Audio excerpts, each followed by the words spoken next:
Humans have always been fascinated with the occult and the unknown.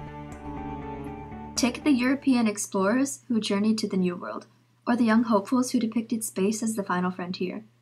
Throughout history, the tendency has been to solve the mysteries of the universe, to navigate into uncharted territory and, well, chart it. Despite the host of secrets we've unraveled, there are phenomena that continue to go unexplained. For years, scientists tried to find a link between beauty and math, using every tool at their disposal. Several theories and explanations have been proposed. Lately, the most popular one is Phi. No, not pi. Phi. If it sounds like a Greek letter, that's because it is. In fact, the Greeks were the first to use this number. Yup, Phi is a number and a letter.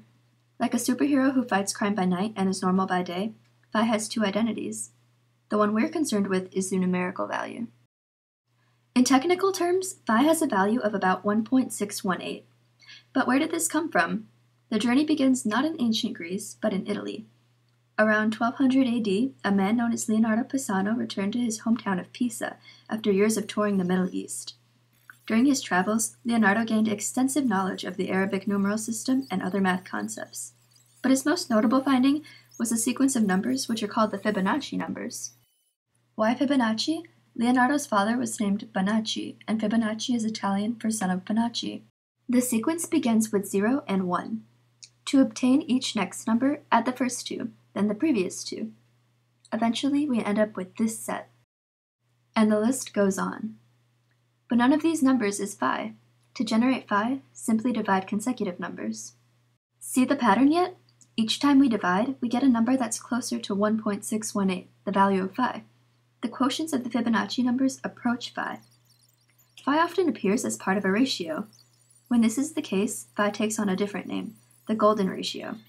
Golden because mathematicians once believed it was a holy or divine number, and the term golden carries a similar meaning to divine. Thanks to the work of Pythagoras and Plato, the ancient Greeks knew about this ratio and used it in their architecture. Take a look at Phi in the Parthenon. Phi is found in plenty of other beautiful buildings too, which is part of what led scientists to hunt for a formula that connects Phi and beauty.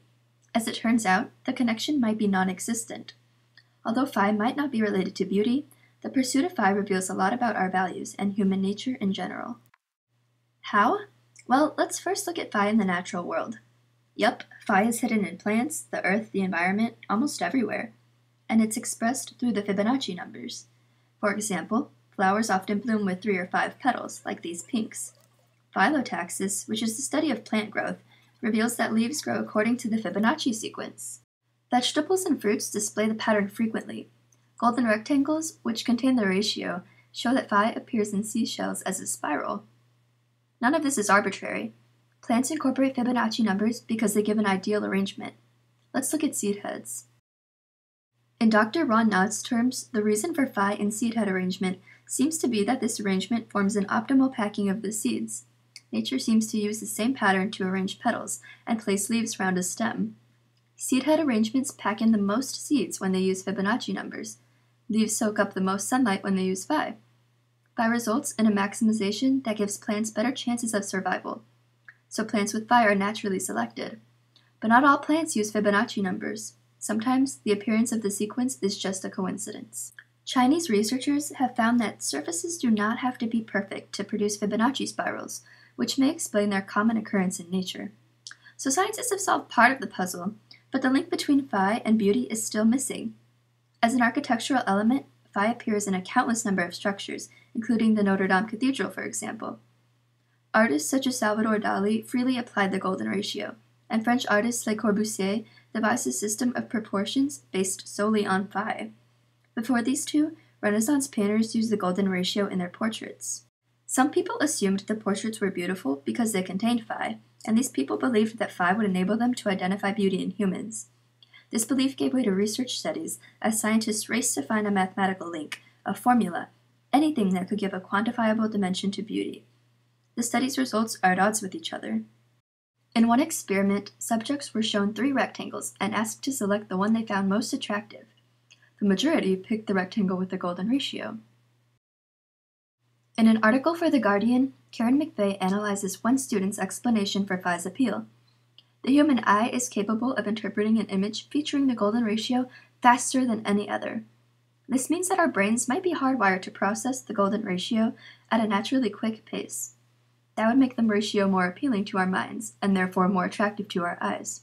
But the student's hypothesis is unsupported.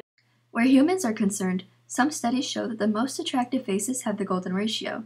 However, others prove that the most attractive faces have certain qualities, like full lips or bigger eyes, which make them beautiful, and that phi has no role.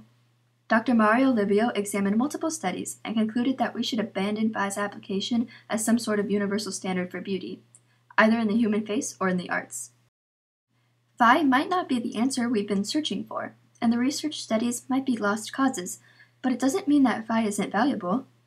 Regardless of phi's relation or lack thereof to beauty, entrepreneurs have already found ways to capitalize off it. Plastic surgeons tout the golden ratio in their practices. Software programs on the market allow consumers to both find and use phi in their artwork. But phi is perhaps most useful as a representation of our fixation with beauty. The time poured into research studies and the vast amounts of money invested are evidence of our obsession with vanity. Phi is merely an extension of mankind's long, enduring struggle with aesthetics. But will a mathematical formula for beauty elude humans? Like the search for El Dorado, it seems that the pursuit of phi is in vain. Not all secrets of the universe can be unlocked after all.